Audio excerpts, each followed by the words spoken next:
नमस्कार, top 10 news में आपका स्वागत है। मैं हूं राम सकल यादव। आइए दिखाते हैं आपको आज की छोटी बड़ी खबरें।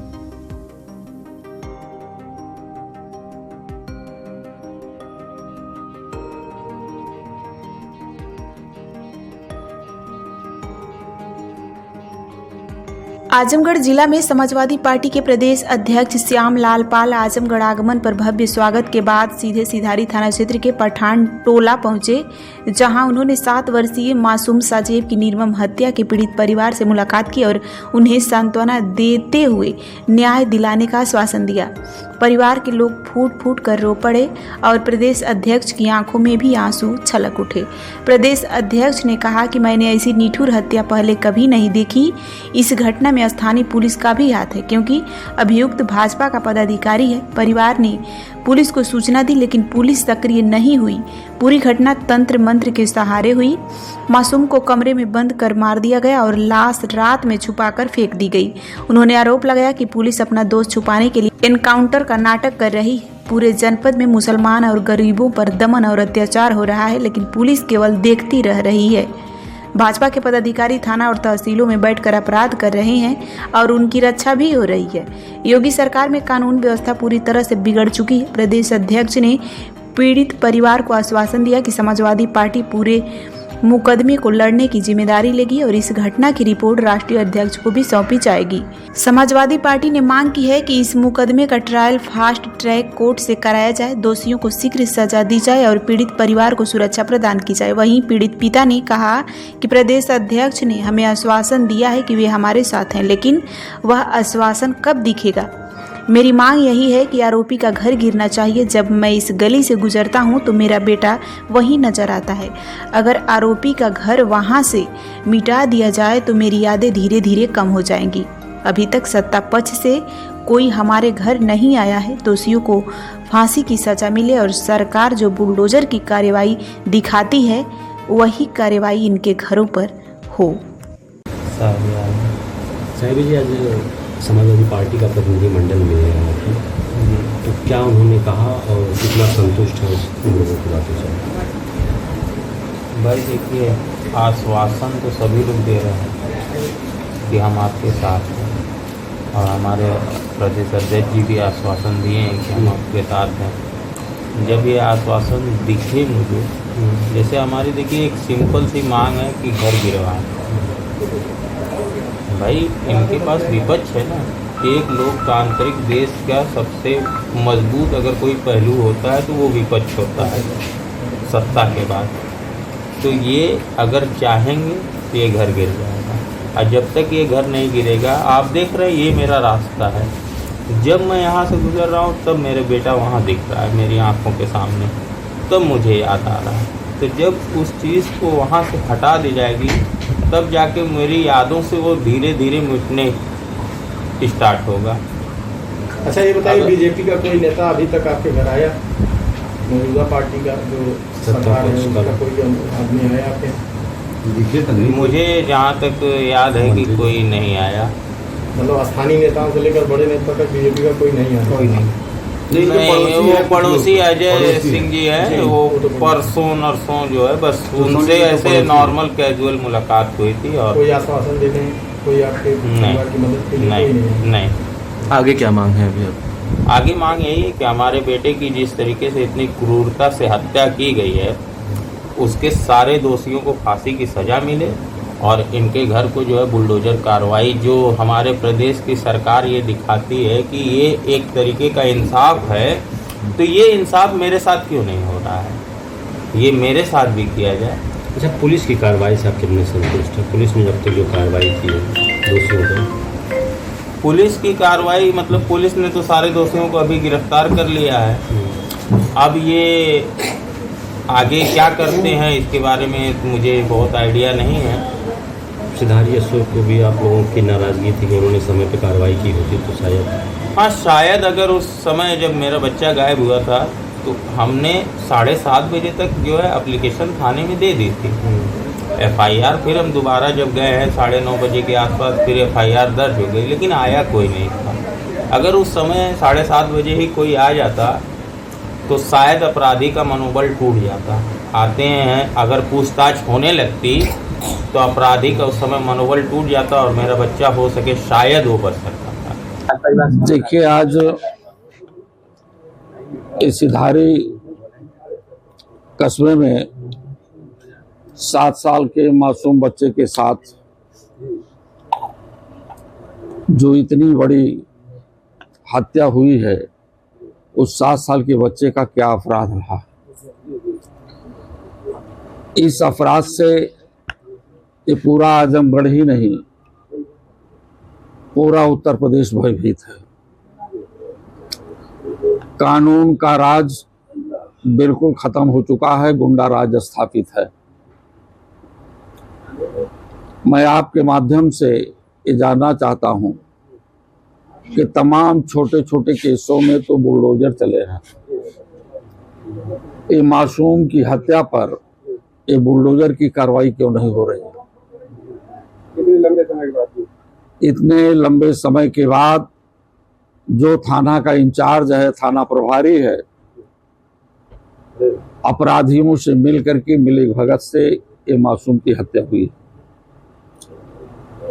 हम चाहते हैं यहाँ का थाना प्रभारी तत्काल प्रभाव से निलंबित हो, क्योंकि सिधारी गांव का बच्चा आज भयभीत है, उसे कोई रास्ता नजर नहीं आ रहा है, वो विद्यालय जाने में भी भयभीत है, कल उसके साथ क्या घटना हो सकती है।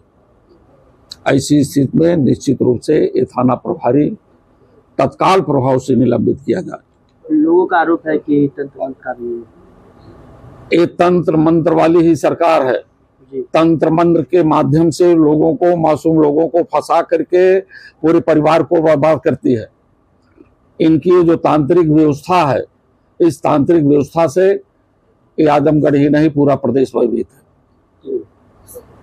ये तंत्र मंत्र क्या है इनका? किसी की बलि दे करके बच्चा पैदा करना, ये कौन सा तंत्र मंत्र है? अध्यक्ष जी, लगातार बहुत ने नगर विधानसभा से देख लिया जाए, जीएनपुर देख लिया जाए, आजमगढ़ सदर देख लिया जाए, लगातार जो इस तरह से कानून व्यवस्था के देख रेख में घटनाएं घट रही हैं, तो क्या लगता है सर, आजमगढ़ ही जनपद लगातार इस पे? आजमगढ़ में तो कई घटनाएं हुई हैं, लेकिन और जनपदों में भी कम घटनाएं नहीं है। आप लोग तो मालूम है, पीडिया के लोग हैं, हमारे पास आजमगढ़ की घटनाएं नहीं है, घटना कराई जा रही है। थाना पुलिस के लोग अपराधियों से मिल करके अपराधीकरण कर रहे हैं पूरे जगह, और अपराधीकरण के माध्यम से आम जन बहुत भयभीत है। इनके जान माल की सुरक्षा कैसे होगी, इस बात को लेकर के बहुत भयभीत हैं लोग। सर योगी जी दावा करते हैं कि हमारे सरकार में प्रदेश बहुत सुरक्षित हाथों में है, लेकिन 7 साल के मासूम की जिस तरीके से बेरहमी से हत्या हुई, जो भी सुन रहा है रूह कांप जा रही है। इस तरीके की हत्या, क्या प्रदेश पूरी तरीके से योगी जी अब सुरक्षित नहीं कर पा रहे हैं क्या? योगी जी और देश के प्रधानमंत्री जी ये संविधान जानते नहीं है, संविधान के अनुच्छेदों का ज्ञान नहीं है। अगर इन्हें संविधान के आर्टिकल्स का ज्ञान हो जाए तो इस देश के मासूम बच सकते हैं। इनके पास बच्चों के लिए या उनके विकास के लिए कोई वर्क नहीं है। बच्चे पढ़ने जाए तो उनका विद्यालय बंद कर दिया जाए, एक विद्यालय को दूसरे विद्यालय में मर्जर कर दिया जाए। दूर दूर बच्चे जाते हैं, बेटियां जाती हैं, बेटियां कई जो विद्यालय जा रही थी और रेप की शिकार हुई। सामूहिक गुंडे सड़कों पर घूम रहे हैं, और उत्तर प्रदेश के मुख्यमंत्री जी को दूरबीन से भी ये अपराधी और ये गुंडे दिखाई नहीं दे रहे हैं। आज जनपदगढ़ में जो आगमन हुआ है सर, इस परिवार को क्या आश्वासन देंगे? हम इस परिवार को इंसाफ दिलाने का काम करेंगे। समाजवादी पार्टी के राष्ट्रीय अध्यक्ष सामाजिक न्याय की बात ही नहीं करते, उसे धरातल पर लाने का प्रयास भी करते हैं। इस परिवार को पूरी तरह से न्याय का रास्ता, हम लोग इनकी लड़ाई खुद लड़ेंगे, हमारी पार्टी लड़ेगी। सर बरेली में जिस तरीके से राष्ट्रीय अध्यक्ष जी को पुलिस के द्वारा रोका गया, सरकार के द्वारा रोका जा रहा है, बल्कि पुलिस कह रही है अगर नहीं लौटे तो फिर इनको वापस भेज दिया जाएगा, पुलिस वहाँ की कह रही है सर। देखिए, ये अपराधियों को संरक्षण दे रही है जी और अपराधियों का इतना बढ़ावा है जी कि आपने बरेली में देखा होगा, वहां का भी आम जन त्राहि त्राहि कर रहा है। ये नफरत पैदा करने वाले लोग एक दूसरे को लड़ाने का काम कर रहे हैं। और मोहम्मद आजम साहब ये समाजवादी विचारक हैं और समाजवाद की धुन उनमें बराबर व्याप्त है और उन्हें ऐसे ऐसे मुकदमे में फंसाया गया, जेल में डाला गया कि कोई आम आदमी ऐसी उम्मीद नहीं कर सकता है कि मोहम्मद आजम साहब बकरी की चोरी किए हों। तो ऐसे तमाम सारे मुकदमे उन पर लगा करके जो जेल डाला गया, न्यायालय है, न्यायालय ने उन्हें छोड़ा, उन्हें इंसाफ का रास्ता दिया। तो आज समाजवादी पार्टी के राष्ट्रीय अध्यक्ष जी उनका कुशल क्षेम जानने के लिए रामपुर जा रहे थे। इनकी पुलिस उन्हें रोकने का भी काम किया। मैं तो समझता हूं कि इनकी पुलिस चाहे जितना रोके, लेकिन समाजवादी पार्टी के राष्ट्रीय अध्यक्ष जी का कारवा कभी फेल नहीं होगा। वो आगे बढ़ते जाएंगे और गरीबों को न्याय दिलाते रहेंगे।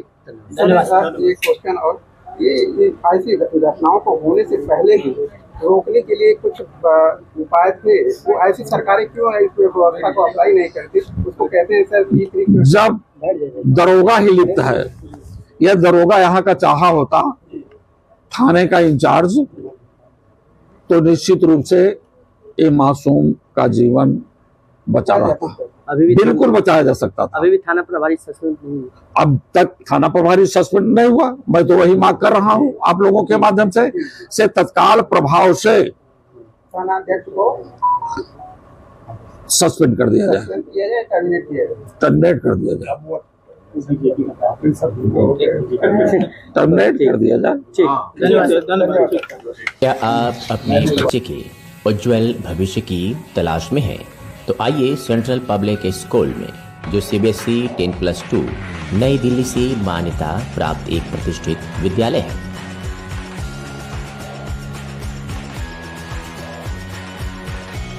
सत्र 2025-26 के लिए एडमिशन ओपन है।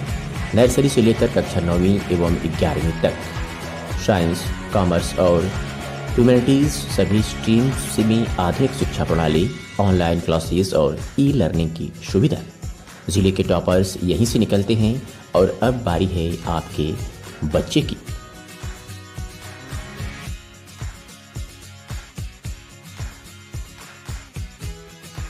फीस स्ट्रक्चर बेहद ही किफायती। नर्सरी से कक्षा 8वीं तक मात्र 750 रुपये से 1650 रुपये प्रति माह। कक्षा 9वीं 2000 प्रति माह। कक्षा 11 की केवल 2500 रुपये प्रति माह। वाहन की सुविधा 20 किलोमीटर के दायरे में उपलब्ध है।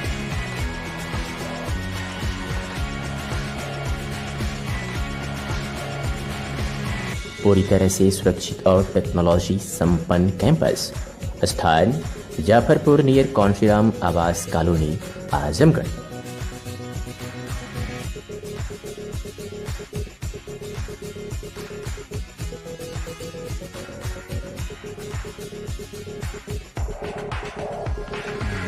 संपर्क करें 8090620567, 9335233906 और 9198856542।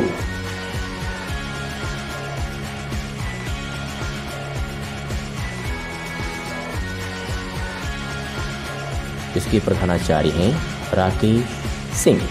सेंट्रल पब्लिक स्कूल, आपके बच्चे का भविष्य हमारी जिम्मेदारी।